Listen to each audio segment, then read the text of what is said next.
Hi, I'm Bruce from Best Dag Stuff, and I'm here to help you make the best Dagorhir weapons possible. I want to talk briefly about spray glues. These are the three types of spray glues that people commonly use in making these weapons. First, and most easy to find, is Super 77. This will work. It does a pretty good job with most foam-to-foam connections. It doesn't matter whether you're using EvaFoam or Open Cell or Blue Foam. But what you don't want to use it with is your joints to your fiberglass or any other type of core. It's just not strong enough. I don't use this much in making my own weapons, simply because I've found over time I think this glue bond fails faster than most others. What I do like to use instead a lot is this. Clearco 444. It's kind of hard to find. I'm having some trouble shipping it because it's a pressurized container, but I do have it with me at most events that I attend. This shoots in a web and is fantastic for all your foam-to-foam bonds, especially with the really absorbent open cell foams.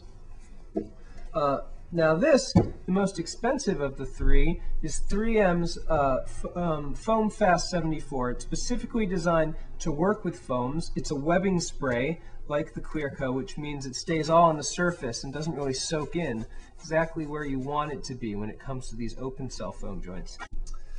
I also really like the Foam Fast 74 for bonding the Kevlar cloth when I use that in my stabbing tips.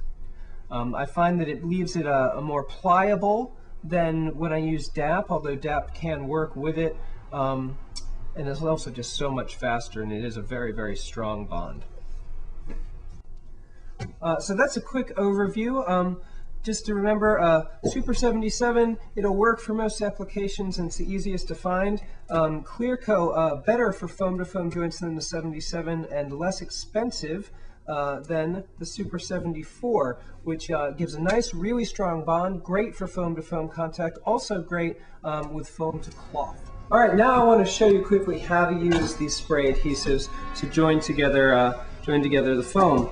Now, as you see, I'm in a spray booth, which I'm fortunate enough to have. Most people don't, however, so I really want to recommend that you do this outside and put down a scrap piece of cardboard or newspaper first.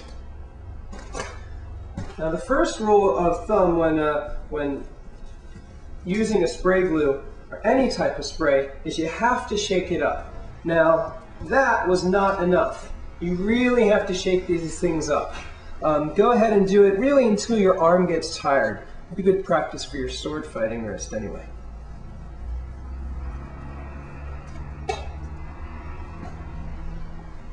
Okay, now the can's all shaken up, it's ready to spray.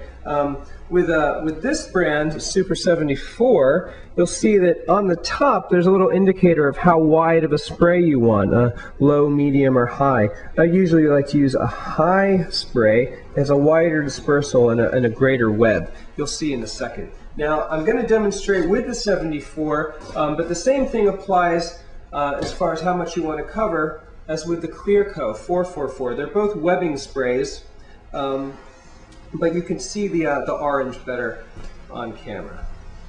Okay, so I set up my pieces and get them ready to spray. And just do quick bursts. You don't want to sit here and pour down. You'll end up with this puddle of glue, which doesn't make a very good bond. You want this light webbing spray and get a good coverage. That's perfect. Do both sides. And now, you want to wait for about 30 seconds. Just 30 seconds before you join the two pieces. It gives time for it to aerate and for all these little bubbles to settle down. Okay, so we've waited 30 seconds and now they're ready to join together. And I always like to line up one edge just like this while keeping the two parts separate to make sure it lines up perfectly. Then I go ahead and worry about that other outside edge. Double check that it's squeezed on all the way. And give it a little pressure. And it's all set.